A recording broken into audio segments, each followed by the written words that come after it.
Oi, pessoal, tudo bem? Bom, nós já vimos a parte introdutória de ondas, né, em que vimos a classificação, certo? Equação de Taylor, várias definições, né? Superfície de onda, raio de onda, beleza? Equação de onda e assim vai. Então, vimos aquela parte.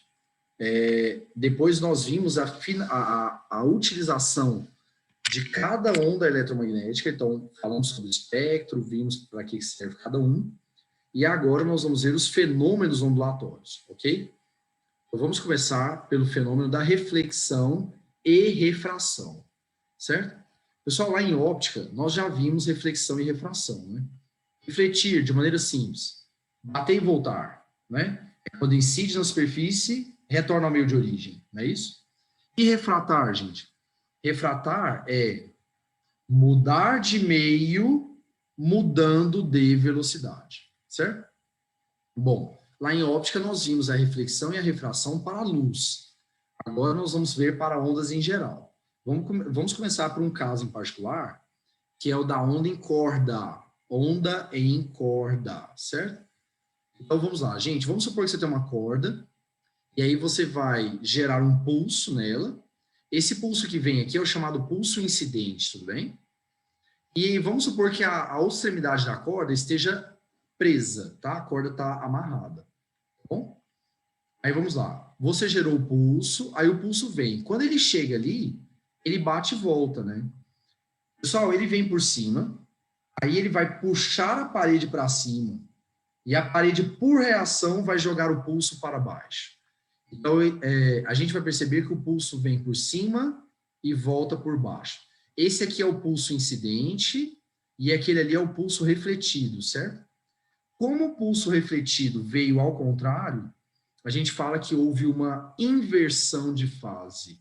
Então, toda vez que a extremidade da corda for fixa, a reflexão dar-se-á, né, com inversão de fase.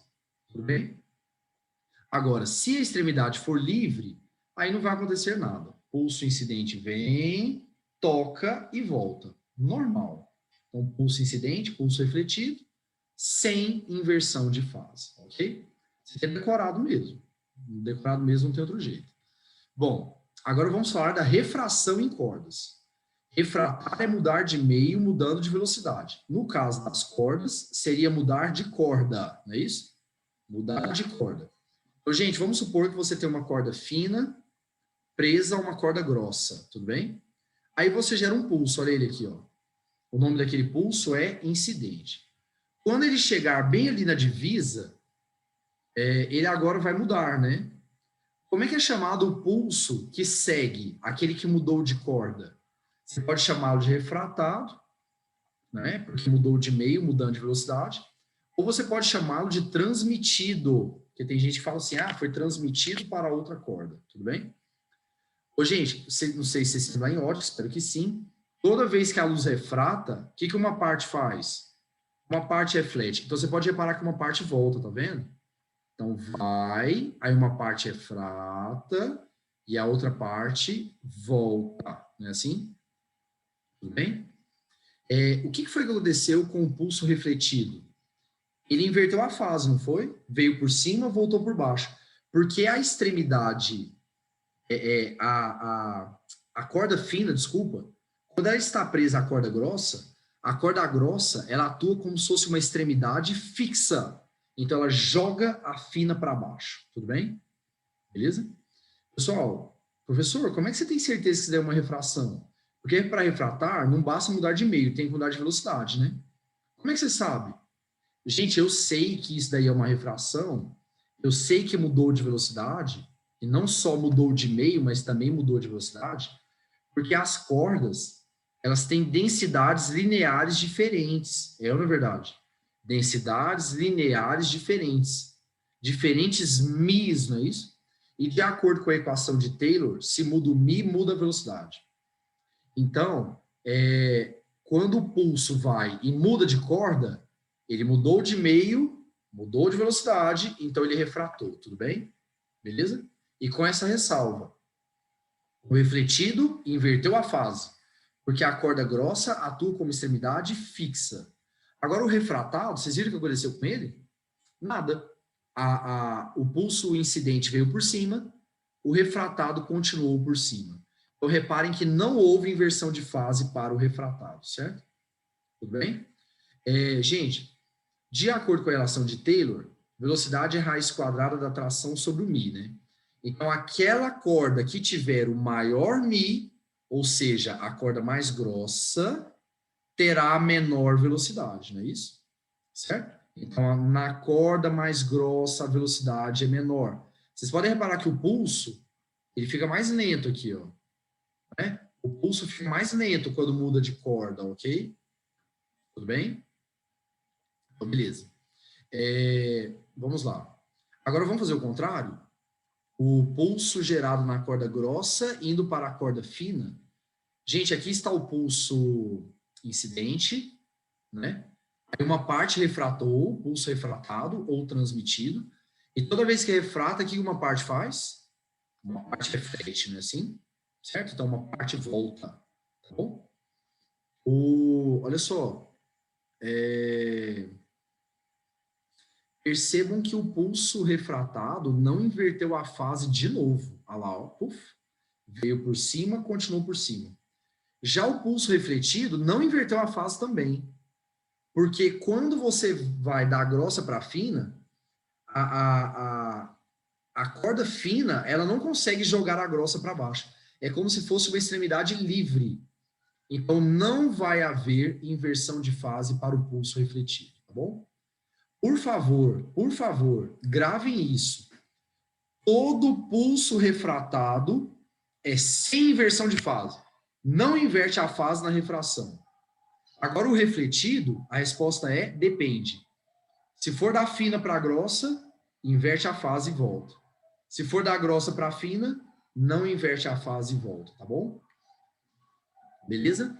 Aí, uma observação fundamental é a seguinte. Toda vez que uma onda refrata, não importa se é onda em corda, se é luz, não importa. A frequência nunca muda. A frequência será a mesma. Então, a frequência da onda na corda A será a mesma da onda na corda B. Certo? Professor, por que a frequência não muda? Gente, a frequência ela é uma propriedade característica da fonte, não é assim? Então, uma vez produzida a onda, a frequência não muda mais. Então, a frequência de A será igual à frequência de B, certo? A frequência de A será igual à frequência de B, certo? Tudo bem? Beleza? Olha só. É o seguinte. Pessoal, frequência... desculpa, V não é lambda F? Isole o F. Quem que vai ser o F? V sobre lambda. Então, eu posso dizer que a frequência da onda em A é igual à da onda em B. Então, VA sobre lambda A é igual a VB sobre lambda B. Certo? O que a gente pode concluir dessa relação? A gente pode concluir o seguinte, que quanto maior for o lambda, maior será a velocidade, para poder compensar a igualdade. Pessoal, V não é lambda F? O F não é o mesmo? A frequência não muda, né? Quando refrata, certo? Quando refrata, a frequência não muda. Então, quem tiver a maior velocidade, terá o maior lambda, não é isso? Certo? Maior velocidade, maior lambda, porque o F é o mesmo, tá bom? Deixa eu falar um negócio. Acabamos de ver. Onde que a velocidade é maior? A velocidade é maior na menor densidade linear, não é isso? Onde a corda é mais fina, não é isso? Certo? Então, reparem aqui no desenho. Olha lá. Aqui vem um pulso e na corda fina ficou mais rápido, não foi? E vocês viram o que aconteceu com a largura do pulso? Olha lá, ó. Ela aumentou. A largura do pulso aumentou, não é assim? Porque na corda mais fina é maior velocidade, maior lambda. Então o pulso ficou mais largo, tá bom? O pulso ficou mais largo, tá? Beleza.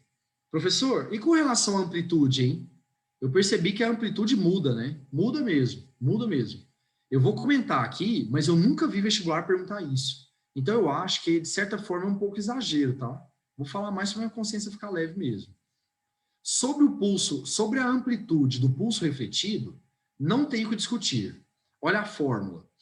Então, você tem a corda A, corda B, velocidade da onda em A, velocidade da onda em B, certo? Professor, qual que é a corda A? É a grossa ou a fina? Não interessa. Não interessa. Não interessa, por quê? Porque olha a fórmula. Amplitude do refletido é VA menos VB sobre VA mais VB. Gente, com certeza essa razão aqui, ó, é menor que 1. Então, com certeza, a amplitude do refletido será menor que a do incidente. Então, não importa o caso. Se vai da grossa para fina, da fina para grossa, a amplitude do pulso refletido é menor, tudo bem? Vamos lá nos GIFs, vamos ver se é isso mesmo. Repare no refletido, ó, diminuiu, tá vendo? Diminuiu a amplitudezinha dele, ó, menorzinha. Agora vamos no outro caso, diminuiu de novo, tá vendo? Diminuiu de novo, então não importa o caso. A amplitude do pulso refletido será menor do que a do pulso incidente, tá bom? Então vem, volta menorzinho, beleza? Agora, e o pulso refratado ou transmitido? Aí já depende. A fórmula é assim, ó, 2VB. VB é a velocidade da onda na segunda corda, certo? Sobre VA mais VB. Velocidade da onda na primeira mais na segunda. Pessoal, esse termo aqui pode ser menor que 1 ou não. Então, vai depender das velocidades, certo? Se a velocidade de A for maior que de B, então, com certeza, VA mais VB será maior do que 2VB, certo? Então, essa divisão aqui, ó, será menor que 1. E a amplitude da transmitida será menor que da incidente, certo? Tudo bem? Beleza. Agora, se VA for menor que VB, então essa soma aqui, ó, vai ser menor do que 2VB. Então, com certeza, essa razão aqui, ó, será maior que 1 e a amplitude da transmitida será maior que a da incidente. Tá bom? Gente, quando é que a velocidade... Onde que a velocidade é maior mesmo? É na fina, é ou não é? Então, se for da fina, porque o A é a primeira corda, o B é a segunda corda. Se for da fina para a grossa, em que o VA é maior que o VB, a amplitude diminui. Vamos ver lá o GIF? Da fina para a grossa, diminuiu, tá vendo? Ó, maiorzinha, abaixa um pouquinho, tá vendo? Certo? Agora, se for da grossa, aqui, ó, se a corda A for a fina, a grossa, perdão. Então, se vier da grossa, que é a menor velocidade é a grossa, né? Se vier da grossa e for para a fina, o B é a segunda corda, né? Se for da grossa para a fina, então a amplitude do pulso refratado será maior. Vamos ver o GIF? Olha lá, ó. Veio da grossa para a fina, puf, subiu. Certo? Ó, não acho que tem que se preocupar com isso, acho que isso aqui é exagero, tá? Eu coloquei um resumo, beleza? Coloquei um resumo, caso alguém queira ficar mais tranquilo, tá? Bom, vamos continuar então. Vamos falar agora da reflexão de ondas bi e tridimensionais. Bom, para quem lembra da aula introdutória, vai lembrar que onda em corda é uma onda unidimensional, não é assim? Agora vamos falar da bi e da tridimensionais. Vamos pegar o caso da luz, gente. Vamos pegar o caso da luz. A luz é uma tridimensional. Professor, quer dizer então que tudo que eu aprendi lá em ótica, eu vou usar aqui? Vai. Tudo. Tudo. Ou seja, se você sabe ótica, meio caminho andado aqui, cara. Vamos lá. Aliás, meio caminho andado não. Caminho inteiro andado. Então, tudo que a gente aprendeu em ótica vale aqui, vale para cá. Quais? O que a gente aprendeu em ótica? Que na reflexão, o que acontece? Ó, lembre-se que a gente trabalha com reflexões regulares, certo? Então, na reflexão, o que acontece? Aqui vem um raio de luz, aí lá no ponto de incidência, você vai traçar a reta normal, que é aquela que forma 90 graus com a superfície, não é isso? Aí a luz bate e reflete, né, gente? A luz bate e reflete, certo? De tal forma que o ângulo de incidência será igual ao ângulo de reflexão, certo? O ângulo de incidência será igual ao ângulo de reflexão. Tudo bem? Beleza. Olha só, foi isso que nós aprendemos. Gente, olha só, quando a luz bate e reflete, muda a frequência dela? Lógico que não. A frequência é uma característica inerente à fonte. Então, com certeza, a onda refletida aqui, ó, ela terá a mesma frequência da onda incidente, tá bom? Certo? Então, vamos lá. Quais são as leis da reflexão, então? O raio incidente, a reta normal e o raio refletido são coplanares, e o ângulo de incidência é igual ao ângulo de reflexão. Lembrando que os ângulos são medidos em relação à reta normal, não é isso? Professor, tudo igual que eu aprendi em ótica. Sim, tudo igual. Só tem uma novidade. Nós vamos acrescentar uma coisa que a gente não tinha feito lá em ótica. O quê? As linhas de onda, ou superfícies de onda. Então, aqui vem o raio de onda. Gente, raio de onda, vocês lembram que raio de luz é um raio de onda. O raio de luz, ele representa para onde a onda está indo. O raio de luz é um raio de onda. Ele serve para mostrar para onde a onda está indo. Então, aqui vem um raio de onda, certo?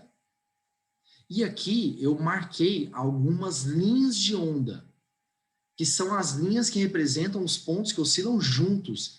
Então, por exemplo, se XY representa crista, a próxima linha, outra crista, a próxima linha, outra crista, outra crista, outra crista, e assim vai. Quanto que vale mesmo a distância entre as cristas? Lambda, não é isso? Aí a onda vai bater, e lá no ponto de incidência você vai traçar a reta normal, não é isso? Formando 90 graus, né, com a superfície. Aí a onda vai bater e vai refletir, e ela vai voltar com o mesmo ângulo, igual nós vimos, certo? E não muda a frequência. A frequência da onda incidente é a mesma frequência da onda refletida. Pessoal, se não muda a frequência, não muda a velocidade, porque o meio é o mesmo. E a velocidade de uma onda só muda quando muda o meio. Então, consequentemente, não mudará o lambda. O lambda da incidente será igual ao lambda da refletida. Tudo bem? E outra coisa, vocês lembram da aula de introdução à onda, a ondulatória? Quanto vale o ângulo entre o raio e a frente de onda? 90, é ou não é? Pessoal, se esse cara é I, esse pequenininho aqui, ó, é 90 menos I, não é isso? Porque a reta normal tem que formar 90 graus com a superfície. Se esse cara é 90 menos I e aqui é 90, então o outro é I. Porque formou um triângulo e a soma dos ângulos internos tem que dar quanto? 180, não é isso? Então o outro ali vai dar I também. O outro ali vai dar I também, certo? Beleza. E se esse cara é R, aqui é 90 menos R, 90, esse aqui é o R. Então, o que eu preciso que você saiba? Que lá em ótica, a gente trabalha com raio, não é assim? E quando você trabalha com o raio, o ângulo de incidência e o de reflexão são os ângulos medidos com a reta normal. São os ângulos medidos com a reta normal, tá bom? Agora, se o exercício me der as linhas de onda, ou superfícies de onda, depende se é tridimensional, aí o ângulo de incidência, você tem duas opções. Ele vai ser o ângulo com a reta normal, se for o raio, ou se você quiser usar as linhas, ele vai ser o ângulo com a superfície. Então, muito cuidado, tá bom? Muito cuidado com isso, tá? Beleza? Tá bom. Agora vamos ver a refração. Tudo que nós vimos em ótica, usaremos aqui, certo? Com uma observação antes que não é feita em ótica. O que é que nunca muda mesmo? Quando o cara refrata, é a frequência, hein? Não se esqueça. A frequência nunca muda na refração. A frequência é uma característica da fonte. Uma vez produzida a onda, não muda mais. E você se lembra que na refração, o que é obrigatório mudar? A velocidade. Pessoal, se a velocidade é obrigada a mudar, então o lambda vai mudar. Então, nas refrações, a velocidade muda, pois muda o comprimento de onda, certo? Tudo bem? E aí, da mesma forma que a gente viu agora há pouco, frequência da onda no meio 1 tem que ser igual à frequência da onda no meio 2. Então, V1 sobre lambda 1 tem que ser igual a V2 sobre lambda 2, certo? As leis que nós aprendemos na refração continuam valendo aqui. Então, primeira lei, o raio incidente A reta normal e o raio refratado são coplanares, estão no mesmo plano, certo? Segunda lei, lei de Snell. O que fala a lei de Snell, lembra? N1 seno I, N2 seno R. Pessoal, no lugar do N1, você pode colocar C sobre V1, não é isso? No lugar do N2, C sobre V2. Aí você vai cortar o C, vai multiplicar cruzado e vai chegar nessa relação aqui, ó. O seno do ângulo de incidência está para o seno do ângulo de refração, assim como a velocidade da onda no meio 1 está para a velocidade da onda no meio 2. Aqui uma ressalva muito importante a fazer aqui, que é a seguinte: pelo amor de Deus, eu não sei se vocês sabem, a lei de Snell original, na verdade, é essa aqui, ó. Seno I sobre seno R igual a V1 sobre V2. O N foi uma grandeza criada depois, tudo bem? Depois. E pelo amor de Deus, o N não existe para ondas mecânicas. O N não existe para ondas mecânicas. Porque, pessoal, o N não é C sobre V? C não é a velocidade da onda no vácuo? Qual que é a velocidade da onda mecânica no vácuo, gente? Pessoal, a onda mecânica não se propaga no vácuo, não é isso? Então quer dizer que não existe N para onda mecânica. Lá em ótica a gente não discutiu isso. Lá em ótica a gente não discutiu isso, porque a luz é uma onda eletromagnética. Luz tem N? Tem, luz tem N. Mas o som não tem. Então, se você pegar um exercício de refração do som, a lei de Snell é válida? Claro, mas a lei de Snell é essa aqui, ó. É essa aqui. Você não vai colocar N1 seno I e N2 seno R. Não pode, porque som não tem N. Agora, se for a luz, então tanto faz, tanto fez. Você pode usar a primeira, a do N, ou a segunda, que é a original, tudo bem? Ah, então, muito cuidado com isso, hein? Porque numa prova discursiva, se for o som e você jogar N1 seno I, acabou, já parou, certo? Vai errado. Você, pô, mas vai dar a mesma coisa. Vai, porque vai cortar o C e vai chegar naquilo ali, não vai? Vai dar a mesma coisa. Só que tá errado, não existe N. Até mesmo porque, na verdade, o caminho é o inverso, né? É daqui que a gente chega lá. Certo? Então tá bom. Vamos ver o desenho. Lembra do desenho da refração lá em ótica? Então aqui vem um raio incidente. Aí lá no ponto de incidência, trace a reta normal. O ângulo entre o raio incidente e a reta normal. Ângulo de incidência, não é isso? Aí a onda pegou e refratou, não foi? Certo? Beleza? Aí aqui está o ângulo de refração, não é? Tá, beleza.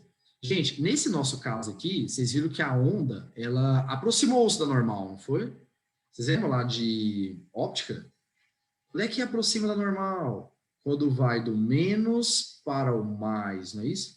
Menos dinheiro, mais dinheiro, as pessoas se aproximam de você, não é isso? Então, nesse caso aqui, eu posso falar que o N1 é menor do que o N2, não é isso? Tá? Beleza. Qual que é a novidade que a gente vai acrescentar em ondulatória que não tinha em ótica? As linhas de onda, ó. As linhas de onda. Certo? Supondo que cada linha represente uma crista, distância entre as cristas é lambda. Estou falando isso porque cada linha poderia ser um vale, né? Por exemplo. Então, gente, a distância entre as cristas é lambda, né? Assim? No meio 1, lambda 1, né? Aí quando mudou de meio, mudou o lambda, né? Então agora, lambda 2, certo? Lambda 2. Mas quem é que não muda mesmo? Não muda a frequência. Outra coisa, o ângulo de incidência é o ângulo com a superfície, entre a linha de onda e a superfície. E o de refração é a mesma coisa, né? É o ângulo entre a linha de onda e a superfície, tudo bem? Certo? Aí agora eu queria discutir uma coisa com vocês. O lambda vai mudar, não vai? E aí, aumenta ou diminui o lambda? Nesse caso aqui, aumenta ou diminui o lambda? Vamos lá, vamos analisar. Pessoal, se o I é maior que o R, olha aqui a equação original da lei de Snell. Se o I é maior que o R, isso implica que o V1 é maior que o V2, não é isso? Então, V1 maior que V2. Como é que você calcula a velocidade? Lambda F. Então, lambda 1F maior que lambda 2F. Mas o F é o mesmo. Então, corta o F. Certo? Conclusão, lambda 1 maior que lambda 2, não é isso?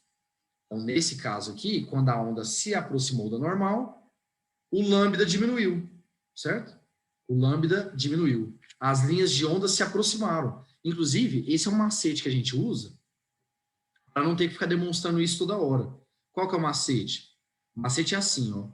Se a onda se aproxima da normal, as linhas de onda se aproximam também. E se a linha de onda está aproximando, o lambda está ficando menor. Então, o lambda 2 será menor que o lambda 1, tá bom? Beleza.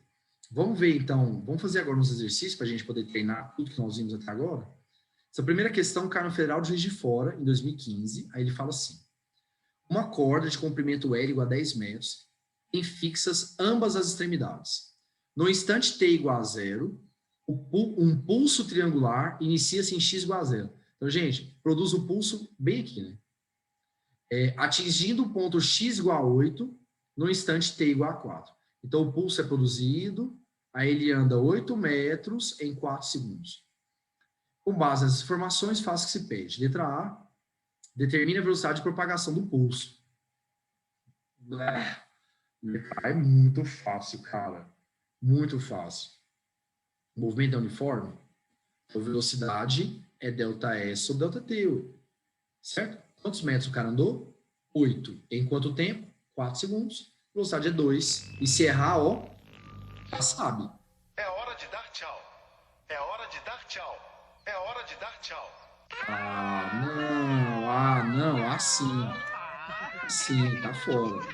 Tá fora, certo? Beleza. Letra B. Vai tirar o solzinho. Não quero o solzinho. Tô saco cheio dele. Desenhe o perfil da corda no instante t igual a 7 segundos. Então, como ficará a corda após 7 segundos? Vamos lá? Primeira coisa que a gente tem que fazer é descobrir onde ela está, não é? Então, gente, velocidade é ΔS sobre ΔT. Qual que é a velocidade? 2 vai ser igual a ΔS sobre o tempo que é 7. Então, o ΔS deu 14. A onda vai ter percorrido 14 metros. A corda mede 10. Então, o que isso quer dizer? Que ela andou 10 e retornou 4, não é assim? Indo parar no 6. Então, a frente da onda, ela encerrará no 6. E a crista está 1 atrás, né? Então, se a frente da onda está no 6, a crista está no 7. Agora, cuidado, ela não é crista mais. Ela agora é vale. Por quê? Porque a extremidade está fixa e o cara reflete com inversão de fase. Certo? Tudo bem? E tornou-se agora um vale. Tá? Então tá aqui, ó, 6. Agora o vale no 7. E depois tem 2 metros para trás, né? O pulso mede 3 metros ao todo, né, gente? Tem 2 metros aqui para trás, ó. Certo? Então vai do 6, o 7, de 2 metros atrás até o 9. Tá bom? Eu estou muito tranquilo, né? Muito tranquilo. Próximo. Mackenzie. Vamos lá, vamos ver refração de onda em corda, tá? A figura abaixo mostra uma onda transversal periódica. Pessoal, o que é periódica mesmo? É aquela que todos os pontos vibram com a mesma frequência. A fonte gera pulsos periodicamente, né? Assim? Beleza, que se propaga com velocidade V1 igual a 8 metros por segundo em uma corda AB, cuja densidade linear é μ1. Beleza. Essa corda está ligada a outra, BC, cuja densidade é μ2, sendo que a velocidade de propagação da onda nessa corda é V2 igual a 10. Então, na corda 1, a velocidade é 8. Na corda 2, a velocidade mudou para 10, certo? O comprimento de onda, quando se propaga na corda BC, é igual a. Beleza. Muito tranquila a questão. Ô, gente, quem é que não muda mesmo? É a frequência, não é? Então, você vai lá. Frequência da onda na corda 1 é igual à frequência da onda na corda 2. V1 sobre lambda 1 é igual a V2 sobre lambda 2. Beleza, morreu. Só que para poder achar o lambda 2, primeiro eu preciso determinar o lambda 1. Então, vamos achá-lo? É bem tranquilo. Pessoal, cada concavidade, nós já vimos isso, ela mede meio comprimento de onda, não é isso? Quantas concavidades eu tenho aqui, gente? 1, 2, 3. Então, eu posso falar que 3 lambda sobre 2 é igual a... Quanto que deu tudo aqui? 6 metros, né? Fazendo a conta, lambda deu 4. Então, lambda na corda 1 vale 4. E agora morreu. Frequência na corda AB, que é a 1, tem que ser igual à frequência na corda BC, que é a 2. Então, V sobre lambda igual a V sobre lambda. Qual é a velocidade mesmo na corda 1? 8 sobre o lambda dela, que é 4. Isso aqui vai ser igual. Velocidade na corda 2, 10 sobre o lambda dela. Vai ficar 10 por 2, 5 metros. Alternativa letra C, C de... Cabeleireiro. C de cabeleireiro. Cabeleireiro. Certo? Vamos lá. Próxima questão. Da Unirio agora. Agora a gente tem uma refração de onda, e não é onda em corda, uma onda bi ou tridimensional, certo? Um vibrador produz ondas planas na superfície de um líquido com frequência F igual a 10 Hz e comprimento de onda 28 centímetros. Então, beleza, aqui no meio 1, 10 Hz, 28 centímetros. Ao passarem do meio 1 para o meio 2, como mostra a figura, foi verificada uma mudança na direção de propagação das ondas, dado raiz de 2 igual a 1,4. No meio 2, os valores da frequência e do comprimento de onda serão respectivamente. Então, ele quer saber a frequência no meio 2 e o lambda no meio 2. Gente, a frequência não tem nem que preocupar, cara. A frequência não muda. Então, no meio 2, ela é 10 também. Letra D está errada, letra E está errada. Está faltando agora o lambda. E o lambda, o que nós vamos fazer? Eu pensei, então, jogar na lei de Snell. Porque você viu que ele deu os ângulos, né? E, por favor, quando o cara der as linhas de onda, como foi o caso aqui, os ângulos são aqueles medidos com a superfície, né? Então, o 45 é o I. O 30 é o R, certo? Vamos lá? Estou jogando a lei de Snell. Olha aqui o detalhe. Olha aqui o detalhe. Tive que usar a lei de Snell original. Porque aquela onda ali, ó, é uma onda mecânica. Ela depende da água para se propagar, né? Assim? Do líquido, né? Então, foi produzida uma onda em um líquido, ela depende do líquido para se propagar. Então, eu não posso colocar N1 seno I e N2 seno R. Não, não, não, não, não. Vamos ter que fazer o original. Então, seno I sobre seno R é igual a V1 sobre V2. Seno de 45 sobre seno de 30 é igual a lambda 1 vezes F, tentei pegar muito solto aqui, lambda 1F sobre lambda 2F. Certo? Tudo bem? Posso cortar o F? Posso, frequência não muda. Joga os dados. Vamos multiplicar cruzado aqui também, né? Lambda 2 vezes raiz de 2 sobre 2 vai ser igual a lambda 1 vezes meio. Corto 2. E vamos jogar os dados. Lambda 2 vezes... Quanto que é a raiz de 2, gente? 1,4, né? Isso aqui vai ser igual ao lambda 1, que ele deu no enunciado. Lambda 1 é 28.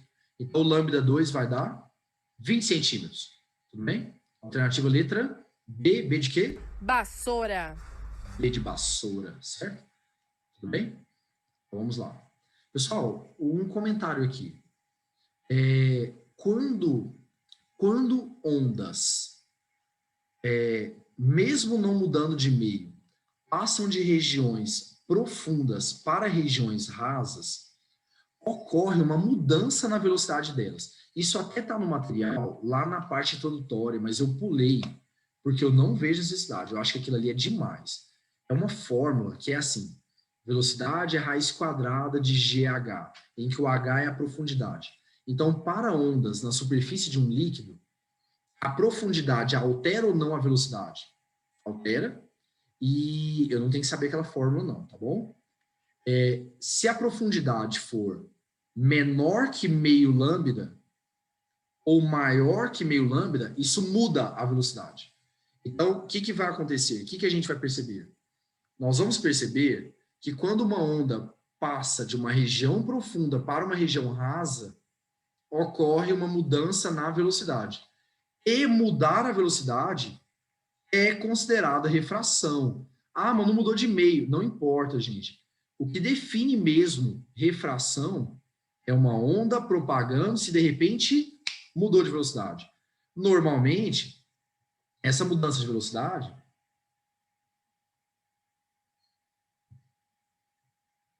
ela acontece quando muda de meio. Mas esse caso aqui é uma exceção. O cara mudou de velocidade sem mudar de meio, mas mesmo assim teremos o fenômeno conhecido como refração, tudo bem? Vamos ver como é que a prova cobra isso? Isso aqui caiu na prova do INSPER, 2019. Quem faz a prova do INSPER é a VUNESP. O esquema da figura ilustra o perfil de uma cuba de ondas de profundidade espraiada cheia de água. É uma simulação do que acontece na realidade em uma praia marinha. Beleza. Uma fonte vibratória F, localizada na parte profunda da cuba, bem aqui, né? Na parte funda, produz frentes de onda retas, certo? Paralelas à praia, certo? Com frequência F. Tá bom. Sabe-se que ondas mecânicas na água sofrem mais refringência com a diminuição da profundidade, certo? Sofrem mais refringência com a diminuição da profundidade. Considerando as velocidades V1 e V2 de propagação das frentes de onda nas profundidades H1 e H2, respectivamente, assim como os comprimentos de onda lambda 1 e lambda 2 e frequências de oscilação F1 e F2, são corretas as relações de ordem. Gente, uma coisa eu sei, a frequência não muda. A frequência não muda. Quando a onda parte da parte funda para a parte rasa, a gente sabe que ondas em líquidos dependem da profundidade. Então, ao mudar da funda para a rasa, vai mudar a velocidade. Por tabela, vai mudar o lambda, mas a frequência nunca muda. A frequência nunca muda. A frequência é definida pela fonte. Uma vez produzida a onda, não mudará mais. Então, a letra A está errada, letra C está errada, letra D está errada, certo? Tudo bem? Beleza. O que foi que a gente acabou de discutir na teoria? Que velocidade é raiz quadrada de GH.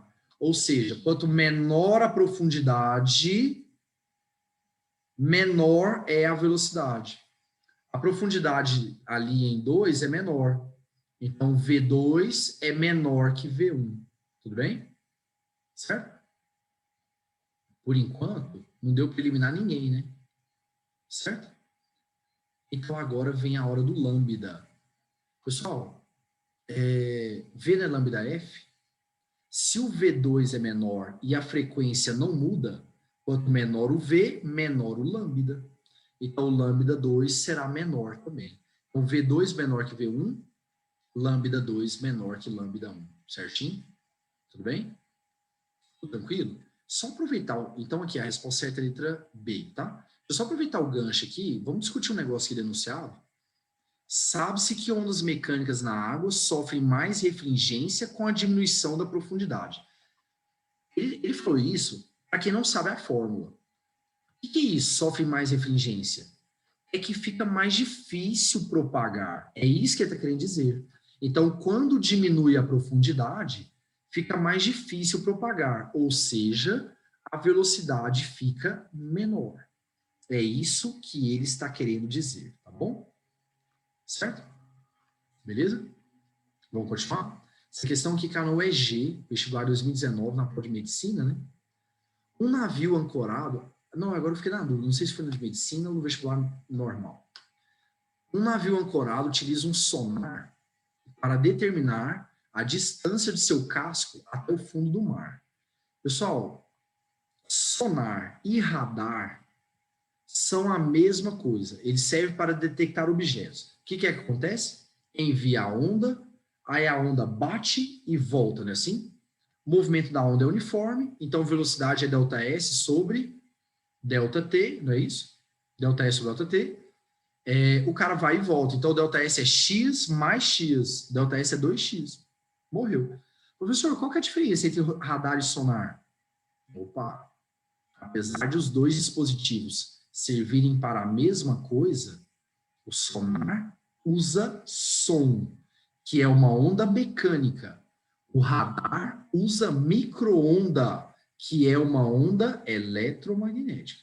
Então, tem essa diferença crucial entre os dois, tá bom? Beleza?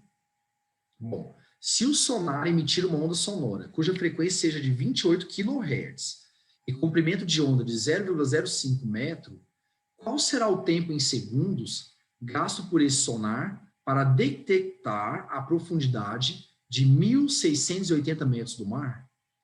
Vamos lá, a questão é bem tranquila. Gente, o movimento das ondas não é uniforme. Então, V igual a delta S ou delta T, não é isso?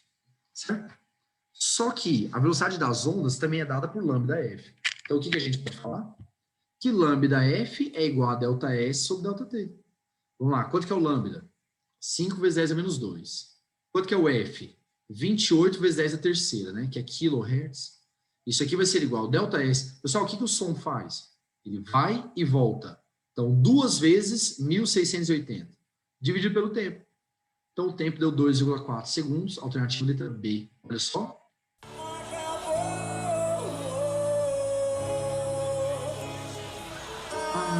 Acabou.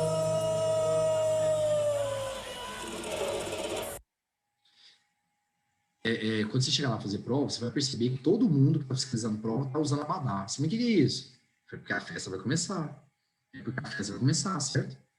A galera vai começar a errar aqui e nós vamos começar a mandar o acabou de Ricardo Chaves, ok? Certo? Não pode errar essa não, isso é muito fácil, certo? Vamos lá. Vamos falar agora da inversão de fase na reflexão. Pessoal, deixa eu falar um negócio pra vocês. Nós já vimos lá em onda em corda, certo? Que toda vez que refrata, não inverte a fase. Não é isso? Se era crista, continua crista. Se era vale, continua vale. Agora, e na reflexão?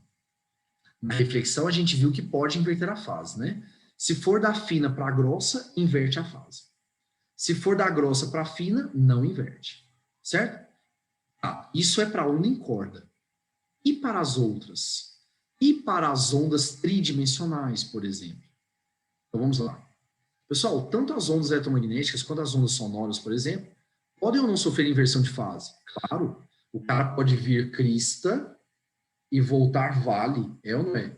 Isso é importante saber, cara, porque, sim, pode não ser o que você vai fazer da sua vida, mas para engenheiros e para quem mexe com isso é importante, porque o cara era uma crista, de repente ele pode bater e voltar um vale, certo?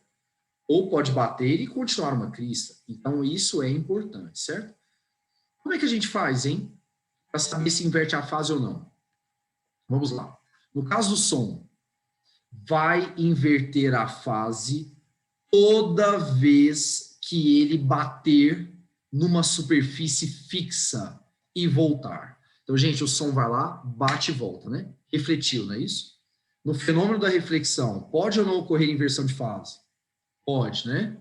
Certo? Se ele bater numa superfície rígida, ele vai voltar com a fase invertida, tá bom?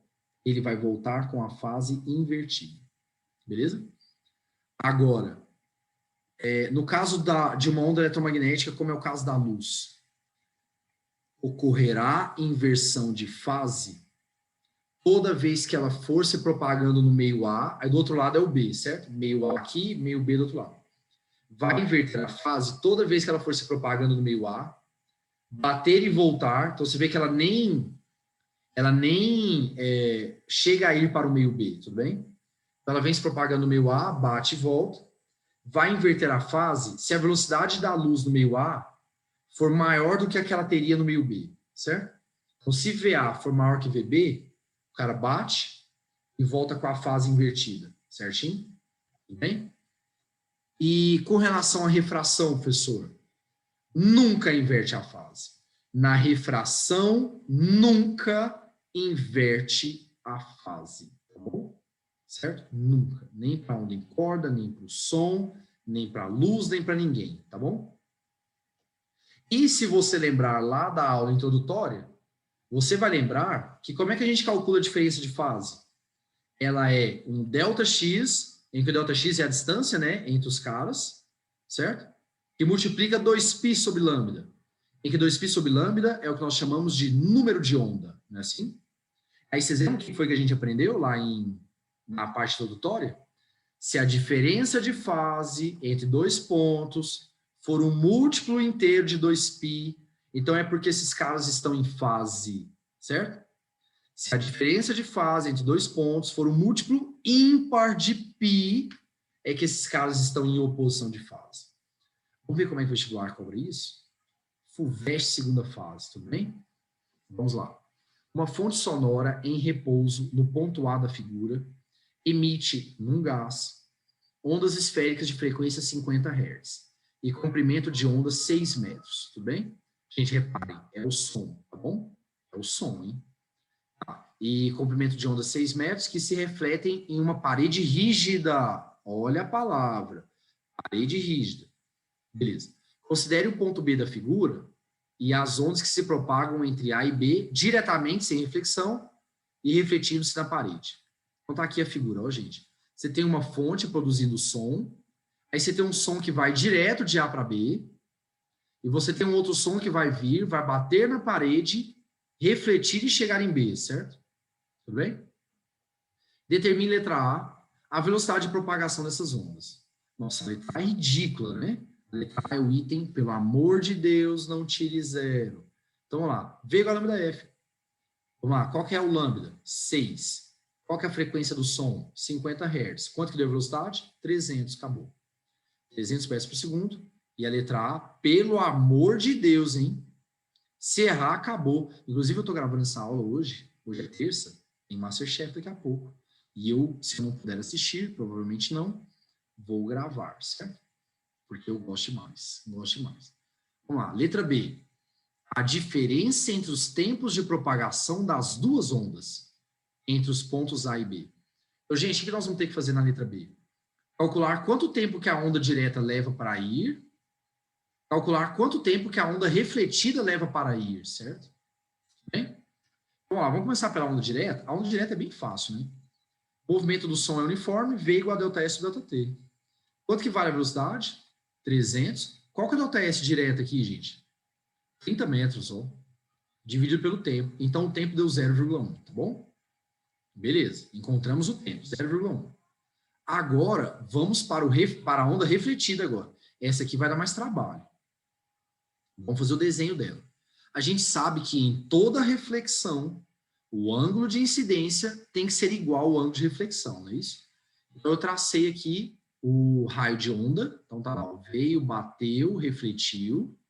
Lá no ponto de incidência, você vai traçar a reta normal, não é isso? E os ângulos aqui têm que ser iguais. Bom, você percebe, então, que a reta normal, ela é a bissetriz de um triângulo isósceles, né? Então, ela vai dividir o lado oposto na metade. Então, se era 30 de A até B, fica 15 para cada pedaço, não é isso? E aí, olha só, 15 metros aqui, 20 metros aqui, vou chamar esse pedaço aqui de x. Fazendo Pitágoras, quanto que vai dar o x, gente? O x ao quadrado igual a 15 ao quadrado mais 20 ao quadrado. X vai dar 25. Só que a onda refletida, por favor, ela faz isso, né? Ela vem, bate e reflete. Então, 25 aqui, 25 para o outro, 50, não é isso? 50 metros para a onda refletida, certo? Aí agora vamos achar o tempo dela, né? Então, velocidade, 300, né? Que é o som, vai ser igual a ΔS 50 sobre o tempo. O tempo deu 1/6, certo? Gente, qual onda levou mais tempo? Essa aqui, né? É óbvio que ela levou mais tempo, porque ela percorreu uma distância maior, né? Tudo bem? Aí, ele quer saber a diferença de tempo, né? Entre elas. Então, eu fiz a maior menos a menor, tá bom, gente?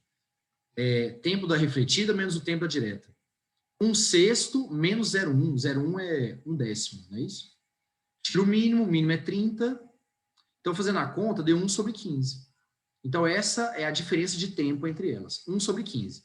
A direta chega 1 sobre 15 segundo antes da refletida, certo? Fazendo a divisão, isso dá aproximadamente 0,067 segundo. Tudo bem? Beleza? Ok. E na letra C, o que ele pede? Letra C. Opa. A diferença de fase entre as duas ondas no ponto B, medida em radianos. Então, qual que é o ΔΦ? Diferença de fase é o ΔΦ, né? Certo? Das ondas lá em B, certo? Então, vamos lá. Jogar na fórmula, né, gente? Eu tinha esquecido que eu tinha colocado essa gracinha. Quem acertou a letra B já está de parabéns. Letra B não é fácil. Não é difícil, mas também não é fácil, certo? Agora, a letra C separa os mortais dos especiais, certo? Vamos lá? Pessoal, como é que a gente calcula a diferença de fase? Existe ou não uma diferença de distância percorrida entre as ondas direta e refletida? Sim. E toda vez que existe uma diferença de distância entre os caras, existe uma diferença de fase. Além disso, a refletida, ela vai bater na parede rígida e vai voltar, não vai? E quando você bate numa parede rígida e reflete, o que é que o som faz? Ele inverte a fase. Então, se ele chega a crista, ele bate e volta vale, certo? Lembrando que o som não é assim, né, gente? O som é uma onda longitudinal, né? Então, compressão, rarefação. Então, se ele chega comprimido, ele volta rarefeito, certo? Tá bom? Então, devido à reflexão, além da diferença de fase em função da distância, nós teremos uma diferença de fase adicional em função da reflexão do som. Se o som vai inverter a fase, então a gente vai acrescentar um π a mais. Porque você lembra, gente, quando inverte a fase, lembra lá da aula de introdução ondulatória? Quando você tem uma oposição de fase, era crista virou vale, né? É um ímpar de π, não é isso? A primeira que aparece é 1π. A primeira inversão que aparece é 1π. Então, vamos lá. Então, vai ficar o seguinte. Diferença de fase total vai ser a diferença de fase em função da distância, mais a diferença de fase em função da reflexão. Vamos lá. Diferença de fase em função da distância. 2π sobre lambda vezes ΔX, né? Que é a diferença entre as distâncias. Mais essa diferença de fase adicional por conta da reflexão, né? Inverteu, não foi? Então, adiciona um π lá. Um π, quando está em oposição de fase, acrescenta um π. Certinho? Beleza, só fazer conta agora, gente. Então, vai ficar 2π sobre lambda. Quanto que é o lambda? 6, que multiplica. Qual foi a diferença entre as distâncias, gente? Uma andou 30, a outra andou 50, né? Assim? A diferença entre as distâncias é 50 menos 30. Isso aqui mais π. Fazendo a conta, gente, vai dar o π. Cara, o π é a mesma coisa que 6π por 6. Vai dar 46π sobre 6. Ou 23π sobre 3, não é isso? A resposta seria isso aqui, ó. 23π sobre 3, radiano, beleza. Só que, normalmente, a gente costuma reduzir esse cara. Como a gente faz a trigonometria, trazendo para o primeiro quadrante, sabe? Seria mais ou menos essa ideia. Pessoal, 23π sobre 3 é a mesma coisa que 18π sobre 3 mais 5π sobre 3, não é isso? Certo? Beleza? 18π sobre 3 é o 6π. Professor, por que você fez isso? É porque eu quero separar um múltiplo de 2π, certo? Então, aqui, ó, 6π, que é múltiplo inteiro de 2π, mais 5π sobre 3. Então, tá aqui, ó. Normalmente, o pessoal pede a diferença de fase reduzida. Eles querem só esse adicional aqui, ó. Só esse adicional. Então, 5π sobre 3 radianos. E, ó, muito boa, ó. A questão é muito foda, mas a gente aqui não desiste, não. A gente toma na lata da questão, mas a gente não desiste, a gente se apega. Tomou na lata, pof. Essa é a letra C, deu na sua cabeça.